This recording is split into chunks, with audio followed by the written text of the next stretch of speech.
मुजीबुर रहमान शामी साहब, पीटीआई बतौर party election नहीं लड़ सकेगी। 800 से ज़ायद उम्मीदवार आज़ाद हैसियत में अब इलेक्शन लड़ेंगे और इसका रिजल्ट ये भी होगा कि मखसूस जो नशिस्तें थीं सूबाई असम्बली की और कौमी असम्बली सी, उससे भी महरूम हो जाएगी पीटीआई। तो किस तरह पीटीआई की सियासत के ऊपर इसके असरात होंगे?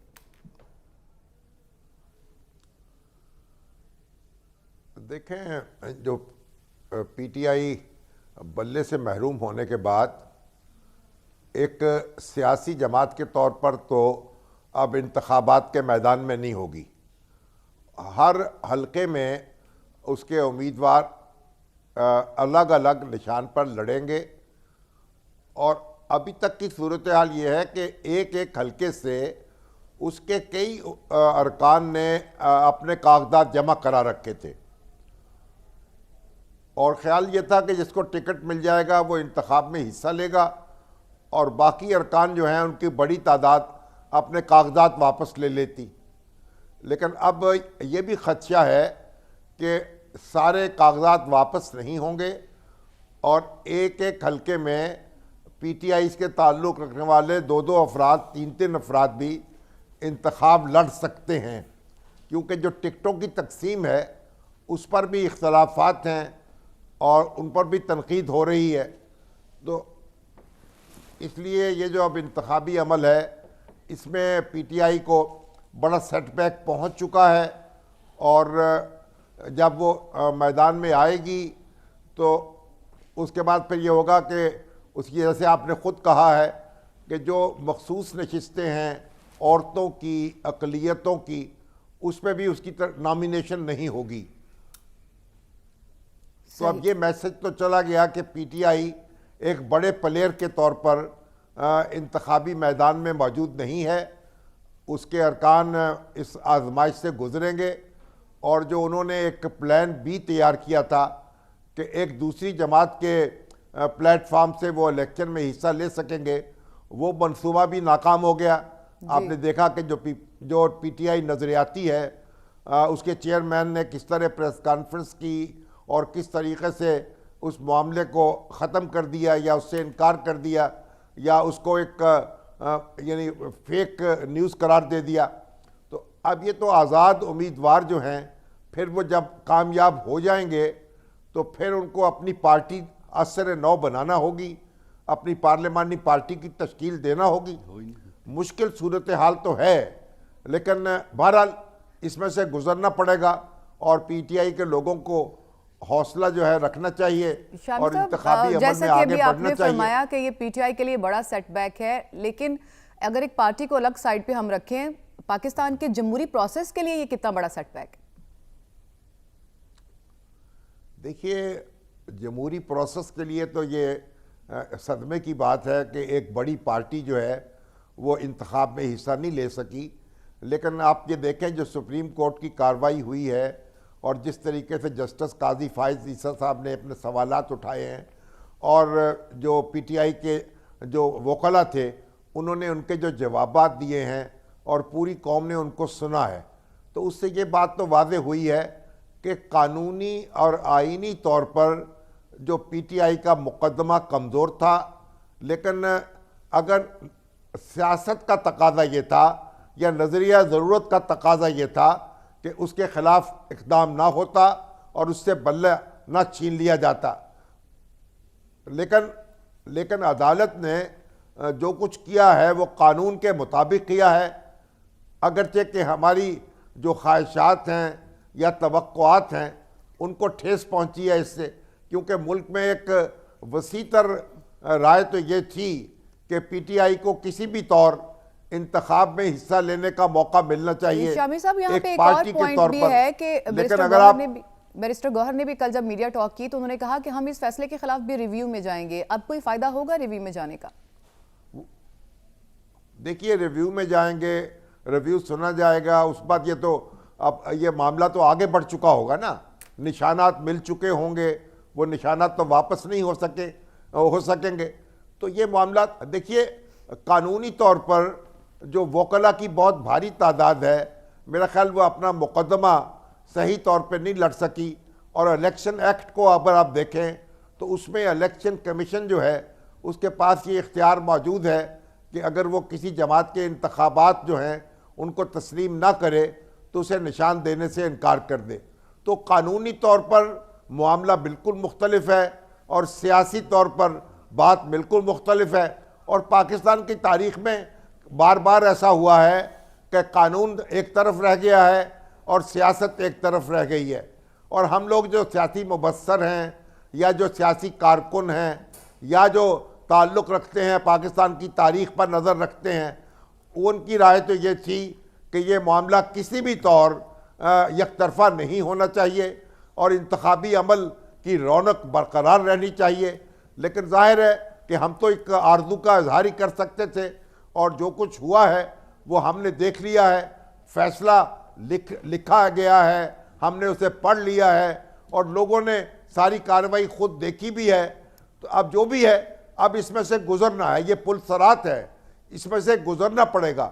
اور ماضی میں اگر آپ دیکھیں تو پیپلز پارٹی اس طرح کے امتحان سے گزری تھی, لیکن اس نے خاموشی کے ساتھ اپنی ایک دوسرا پلیٹ فارم بنایا اور اس سے معاملہ کر لیا. پیپلز پارٹی پارلیمنٹیرین, پیپلز پارٹی سے تلوار کا نشان واپس لیا گیا تو اس نے تیر کے نشان پہ الیکشن لڑ لیا. لیکن پی ٹی آئی جو ہے وہ اس طرح کا دوسرا پلیٹ فارم بھی نہیں بنا سکی. ہم تو بار بار یہ تجویز پیش کرتے رہے کہ پی ٹی آئی کو کسی دوسری جماعت کے ساتھ مل جانا چاہیے یا کوئی دوسرا پلیٹ فارم تشکیل دے لینا چاہیے تاکہ وہ جماعت کے طور پر الیکشن میں حصہ لے سکے. لیکن ایسا نہیں ہو سکا, اس کے لیے بھی مشکلات تھیں, اور اس میں یہ بھی بات اپنی جگہ درست ہے, کوئی اس کے لیے یعنی پھولوں کی سیج نہیں بسی ہوئی تھی, کوئی کہکشاں نہیں تھی جس سے وہ چل کے پہنچ جاتی. مشکلات اس کے راستے میں تھیں, رکاوٹیں تھیں, کانٹے تھے, پتھر تھے, لیکن بہرحال اس کو جو اس سے گزرنا تھا اور اب بھی اس سے گزرنا ہوگا صبر کے ساتھ اور تحمل کے ساتھ. پارٹیاں مشکل حالات سے گزرتی ہیں اور اس کی کافی حد تک وجہ خود پولیٹیکل پارٹیاں ہی ہوتی ہیں. اب آگے جا کے ایک پارٹی چونکہ سیاست سے باہر ہو چکی ہے تو اب سیاسی منظرنامہ کیا ہوگا؟ مجیب الرحمان شامی صاحب, کیا اب کوئی پولیٹیکل پارٹی کی اس طرح کی صورتحال ہے کہ وہ سادہ اکثریت لے سکے, یا پھر آپ ایک ہنگ پارلیمنٹ بنتا ہی دیکھ رہے ہیں آگے؟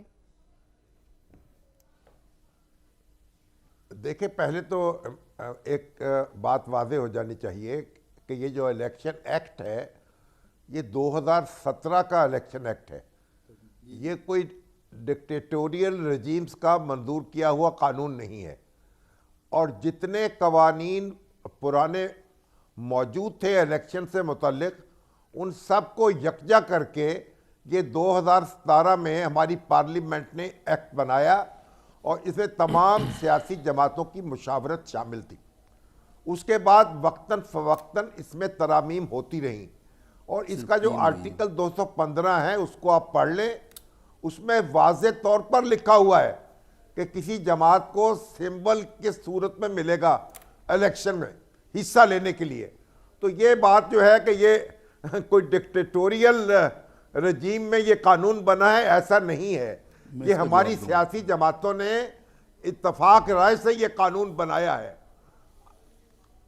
اچھا, ایک بات تو یہ, دوسری بات یہ ہے, دیکھیے اس بات سے میں اتفاق نہیں کرتا کہ جو لوگ آزاد حیثیت میں الیکشن لڑیں گے وہ بعد میں پارٹی نہیں بنا سکیں گے.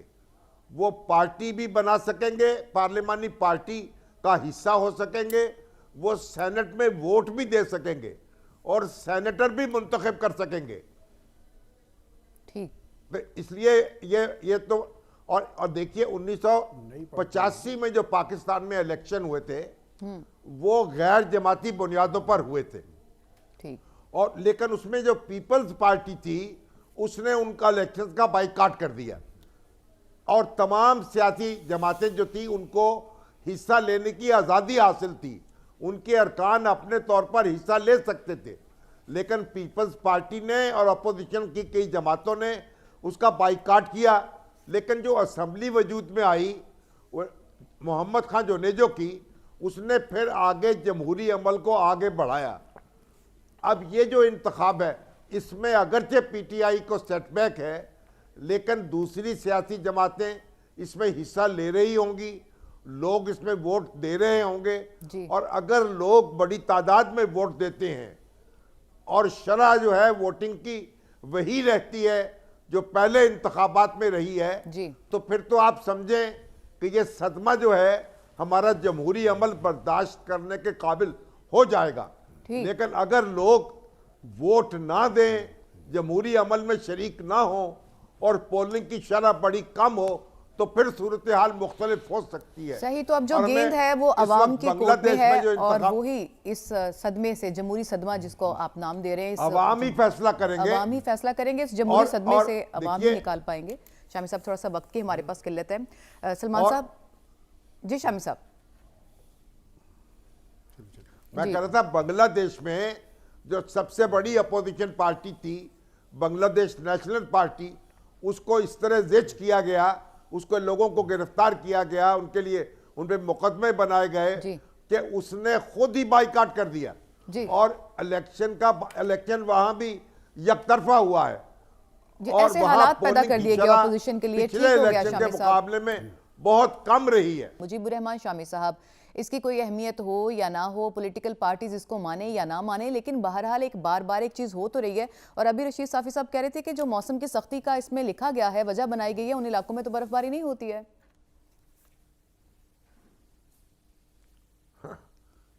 देखें, ये करारदाद जो है, अब अगर सेनेट में बैठे हुए कोई अरकान अपने फफोले फोड़ना चाहते हैं तो हम उसमें क्या कह सकते हैं। अब इन करारदादों की कोई अहमियत नहीं रही, और मेरा ख्याल है कि ये जो फैसला आया है उसके बाद तो इंतखाबी अमल जो है उसके इल्तवा का कोई जवाब बाकी नहीं रह गया। एक बात मैं ये अर्ज़ करूँ कि अभी ये बात हो रही थी पॉलिटिकल पार्टीज एक्ट की। ये जो कार्रवाई है, जो इलेक्शन कमीशन ने फैसला किया है, ये पॉलिटिकल पार्टीज एक्ट के तहत नहीं किया, ये इलेक्शन एक्ट 2017 के तहत किया है। और सुप्रीम कोर्ट का फैसला भी उसी एक्ट के हवाले से है। ये बात हमें मद्देनजर रखनी चाहिए। बाकी मेरा ख्याल है कि अब ये इस तरह की करारदादें जो हैं इनकी कोई अहमियत नहीं रही। अब ये जमहूरी अमल आगे बढ़ेगा और इंशाअल्लाह हम इंतखाबात जो हैं उन्हें हासिल कर लेंगे 8 फरवरी को।